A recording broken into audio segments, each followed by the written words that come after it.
नमस्कार दोस्तों, एक बार फिर से आप सभी का स्वागत है आपके अपने चैनल MKK पाठशाला में। और मैं आप लोगों के बीच एक बार फिर से बिहार बोर्ड मैट्रिक की मैथमेटिक्स की क्लासेस लेकर आया हूं। मैं इसके लिए क्षमा चाहूँगा कि पिछले कई क्लासेस आप लोगों को नहीं दे पाया कोई टेक्निकल इशू के कारण। तो आज मैं जो आपको क्लास प्रोवाइड करवा रहा हूँ यह आपकी पाठ्य पुस्तक की अध्याय 13 जो कि पृष्ठीय क्षेत्रफल और आयतन से संबंधित है, उनकी क्लासेस होने वाली है। और जो भी क्लासेस आपकी रह गई जो अपलोड नहीं हो पाई, मैं बीच बीच में वो क्लासेस आपको प्रदान करता रहूँगा, जिससे आगे आपका वो क्लासेस भी कंप्लीट हो जाएगी और फिर यहाँ से आपकी क्लास कंटिन्यू जारी भी रहेगी। तो चलिए आज फिर देखते हैं आज की क्लास में क्या होने वाली है। तो आज मैं आप लोगों को बीच बताने वाला हूँ कुछ फार्मूला के बारे में जो कि आपके इस अध्याय में लागू होंगे। तो सबसे पहले इस फार्मूलाओं को देख लेते हैं, फिर जिससे कि जब भी सवाल में बनाने के लिए हम चलेंगे तो वहाँ पर काफ़ी आसानी होगी और आपको हर सवाल सही तरीक़ा से समझ में आएगी। तो चलिए फिर देखते हैं हमारे पास क्या फार्मूलास हैं। तो सबसे पहले मैं आपसे बात करूँगा जो आप यहाँ पर बोर्ड में देख रहे हैं कि घन और घनाभ दो चीज़ें लिखी हुई है। तो सबसे पहले हम समझते हैं कि ये जो घन और घनाभ होती क्या चीज़ है, फिर इनसे संबंधित कौन कौन से फार्मूला आपके हिसाब में आएंगे उसके बारे में भी हम अध्ययन करेंगे। तो यहाँ पर सबसे पहले घन के बारे में अगर देखा जाए तो घन क्या है, एक ठोस आकृति है। यानी घन एक ठोस आकृति है, एक ऐसी ठोस आकृति होगी जिसमें लंबाई, चौड़ाई और उनका ऊंचाई तीनों एक समान होता है, यानी इसमें किसी प्रकार का कोई अंतर नहीं होगा। तो यहाँ पर इसी बात को लिखा गया है कि ऐसा ठोस आकृति जिसमें लंबाई, चौड़ाई और ऊंचाई तीनों एक समान हो वह घन कहलाता है। आप इस घन का पिक्चर को यहाँ पे देख सकते हैं। एक घन है जो ए वाला जो भुजा है इसको लंबाई बोलते हैं। तो लंबाई का मान जो होगा सेम मान चौड़ाई का भी होगा और सेम मान ऊंचाई का भी होगा। इससे यह बात स्पष्ट है कि घनाभ में जो लंबाई, चौड़ाई और ऊंचाई का मान होता है वह हमेशा तीनों एक समान निकलता है, इसमें किसी प्रकार का कोई अंतर नहीं होगा। ठीक है। तो घन से संबंधित जो अभी फार्मूला आप लोगों का सवाल में है और आप लोग बनाएंगे वहाँ पर मैं आपको वो सारे सवाल सूत्र यहाँ पर आपको दिया गया है जो कि 3 फार्मूला काफ़ी इंपॉर्टेंट है और इनका यूज हर सवाल में लगभग होता ही है। तो आप इन तीनों फार्मूलाओं को अच्छी तरीक़ा से याद कर लें। तो यहाँ पर मैंने बताया कि जो घन का जो लंबाई है, चौड़ाई है और ऊंचाई है, तीनों का वैल्यू जो कुछ भी होगा एक होगा। तो घन की भुजा को हमने ए मान के चला है, इस वजह से लंबाई, चौड़ाई और ऊंचाई तीनों का वैल्यू क्या निकलेगा, ए निकलेगा।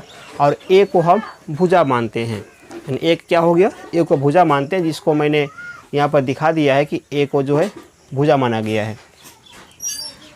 तो अब रही बात इनका फार्मूला का, तो घन का 3 फार्मूला मुख्य रूप से है जो कि काफ़ी इम्पोर्टेंट है।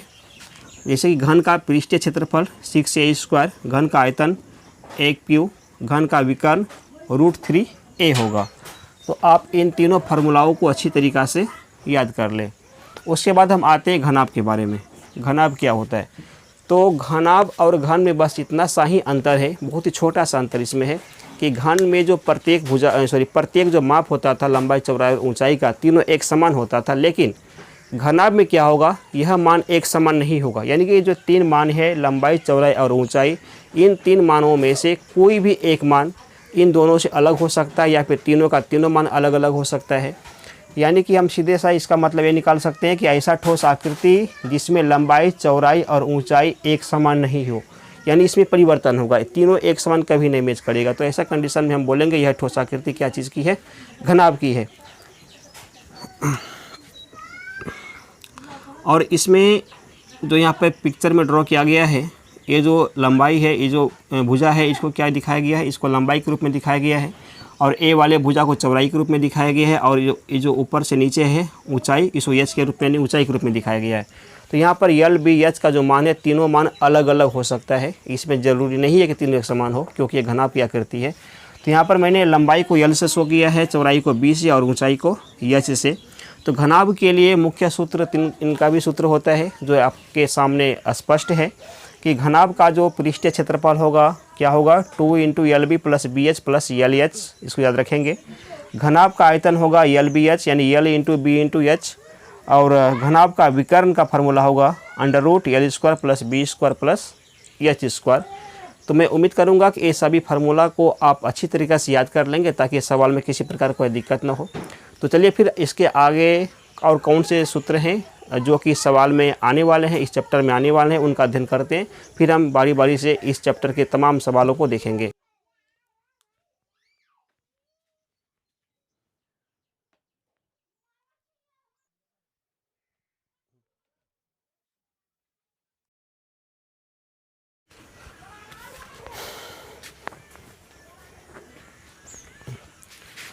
चलिए तो फिर देखते हैं कि अगला आप लोगों के बीच कौन सा सूत्र है। तो इस पर हम बात करेंगे गोला, बेलन, शंकु, अर्धगोला, इन सभी के बारे में, जो कि अगले चैप्टर में इनका यूज होने वाला है।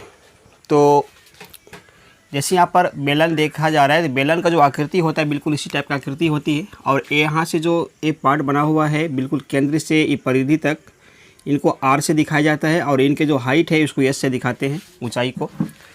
तो बेलन में मुख्य रूप से 3 फार्मूला इंपॉर्टेंट है जो कि सवाल में इनका यूज होता है। तो पहला आपका हो गया बेलन का वक्र पृष्ठीय क्षेत्रफल जो होता है 2πr/h, बेलन का संपूर्ण पृष्ठीय क्षेत्रफल। अब यहाँ पे संपूर्ण कहने का मतलब क्या हुआ या फिर वक्र पृष्ठीय कहने का मतलब क्या होता है? संपूर्ण कहने का मतलब होता है कि उस जो बेलन है उनका संपूर्ण भाग, कोई भी भाग नहीं छूटना चाहिए। और यहाँ पर वक्र पृष्ठीय कहने का मतलब होता है जो कि घुमावदार सतह होता है इस तरह का। जैसे मेरा मार्कर हो गया, इस मार्कर का जो इस तरह का जो सतह होता है इसको बोलेंगे वक्र पृष्ठीय क्षेत्रफल। लेकिन जब संपूर्ण बोला जाए तो इस मार्कर का वक्र पृष्ठीय तो लेंगे ही, साथ ही साथ ये जो सतह हुआ इनको भी ऐड करना पड़ेगा और नीचे का जो सतह हुआ इनको भी ऐड करना पड़ेगा। तो कहीं ना कहीं संपूर्ण वाला जब भी कॉन्सेप्ट आएगा तो आप याद रखेंगे वक्र पृष्ठीय क्षेत्रफल प्लस ये जो ऊपर और नीचे दो जो सतह हुआ, ये सतह किस टाइप का हुआ? चूँकि ये सतह एक वृत्ताकार सतह है, यानी कि 2 वृत्त के क्षेत्रफल को भी ऐड करना पड़ेगा जब संपूर्ण क्षेत्रफल पूछा जाए तो यहाँ पर उसी प्रकार से बेलन का संपूर्ण पृष्ठीय क्षेत्रफल की बात हुई थी। तो यहाँ पर क्या हो गया 2πr/h जो कि वक्र पृष्ठीय का क्षेत्रफल के अंतर्गत आता है, और 2 ढक्कन है यानी 2 सतह हुआ जो गोलाकार सतह है। इस वजह से यहाँ पर मैंने 2 वृत्त का क्षेत्रफल को भी ऐड कर लिया। तो यहाँ पर जब देखा जाए 2πr को मैंने कॉमन किया तो क्या निकल गया h+r। तो आप डायरेक्ट रूप से बेलन का संपूर्ण पृष्ठीय क्षेत्रफल के लिए सिर्फ इसी पॉइंट को 2πr × h+r को याद रखेंगे तो ज़्यादा बेहतर होगा, थोड़ा शॉर्ट भी है। और इसके बाद चलिए फिर बात करते हैं अगला, जो कि आपका क्या है, एक फार्मूला आपका है बेलन का आयतन। तो बेलन का आयतन का मतलब हो गया πr²h, आप इसे याद रखेंगे। फिर अगला सूत्र आप लोगों के बीच है शंकु का। कौन? शंकु। सबसे पहले देखते हैं कि शंकु में आखिर कौन कौन सा पार्ट होता है। तो शंकु में जो ए वाला हिस्सा है, ए वाला हिस्सा, इसको क्या बोलते हैं? आर यानी त्रिज्या से दिखाते हैं। और इनकी जो ये हाइट हो गई इनको एस से दिखाते हैं। और ये जो ऊंचाई हुआ, थोड़ा सा तिरछी ऊंचाई है, तिरछी हाइट है, इसको बोलते हैं तिरछी ऊंचाई, जिसको एच से दिखाते हैं, है ना। इसको एस से दिखाते हैं। और यहाँ पर हमेशा कितना का एंगल बनता है? 90 का बनता है एंगल। और जिस प्रकार से एक समकोण त्रिभुज में कर्ण का वैल्यू होता है उसी प्रकार से यहाँ पर कर्ण के बदला क्या आ गया है? यल आ गया है। जिस प्रकार से समकोण त्रिभुज में लंब होता है उसी प्रकार से यहाँ पर इनका हाइट है। और समकोण त्रिभुज में जो आधार का काम करता है वो वहाँ पर त्रिज्या उनका काम कर रहा है, ठीक है। तो देखते हैं शंकु में कौन कौन से इंपॉर्टेंट फार्मूला है। तो इसमें आपका 3 फार्मूला इंपॉर्टेंट हो गया। सबसे पहला पॉइंट की बात करूँ तो शंकु का वक्र पृष्ठीय क्षेत्रफल। वक्र पृष्ठीय मतलब क्या बताया था? जो कि एक घुमावदार सतह का जो क्षेत्रफल होता है चारों बगल से। तो इसमें से कौन सा बनेगा? इसका जो एरिया बनेगा उनका क्या फार्मूला होता है? πr/l होता है। और शंकु का संपूर्ण पृष्ठीय क्षेत्रफल। तो संपूर्ण जब भी कहा जाए तो इसमें देखना है कि ये जो वक्र पृष्ठ है इसके अलावा और इनका कौन सा भाग बच रहा है। तो इसमें एक नीचे का सतह बच रहा है, आधार बच रहा है, जिसका आकृति गोलाकार यानी एक वृत्त का भाग है।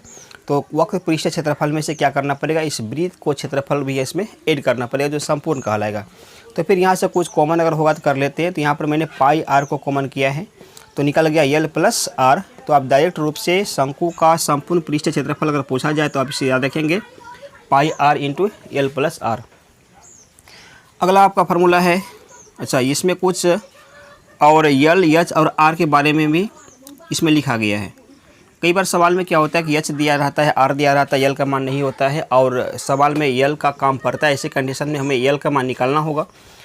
उसी प्रकार से इन तीनों मानों में से कभी कभी कोई 2 मान लिखा हुआ रहता है, एक मान नहीं रहता है, तो उसे इन फार्मूलाओं के माध्यम से उसे निकालना पड़ता है। तो आप एल का बराबर सूत्र याद रखेंगे, under root H square plus R square, H बराबर L square minus R square, R बराबर होगा L square minus H square. इसी प्रकार से फिर चलते हैं, नेक्स्ट देखते हैं गोला। गोला में क्या होगा, गोला का भी दो फार्मूला होगा। गोला का वक्र पृष्ठ क्षेत्रफल क्या होता है 4 पाई आर स्क्वायर, और गोला का आयतन क्या होगा 4/3 पाई आर क्यू। गोला गोला मतलब वृत्त नहीं है, वृत्त नहीं है, गोला क्या है, जैसे गोला का मतलब गेंद जो देखते हैं वो गेंद है ये।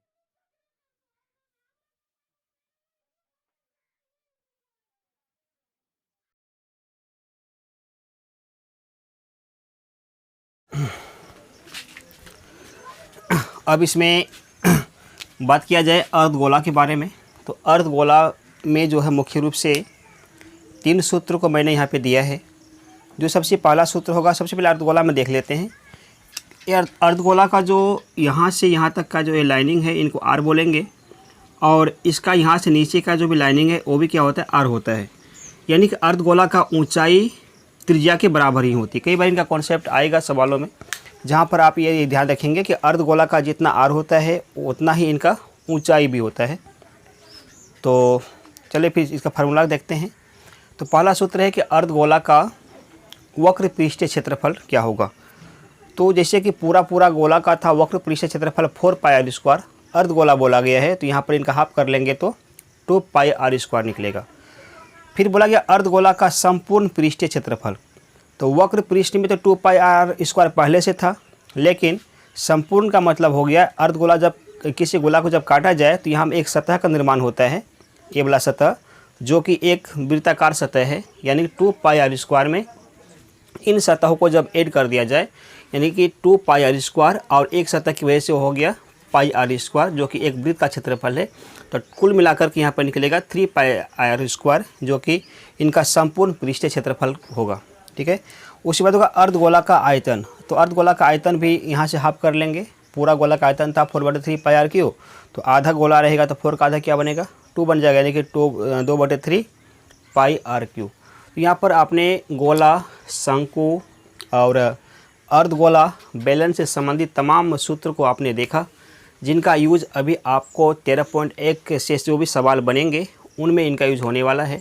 तो मैं उम्मीद करता हूँ कि ये सभी सूत्र आप अच्छी तरीके से याद कर लेंगे, और ये सूत्र के क्लासेस को आप अधिक से अधिक दोस्तों के पास शेयर अवश्य करें। और चैनल में अगर पहली बार विजिट कर रहे हैं तो इसे सब्सक्राइब करके नोटिफिकेशन बेल को ज़रूर ऑन कर लें, ताकि तमाम क्लासेस की जानकारियाँ आपको समय पर मिलती रहे।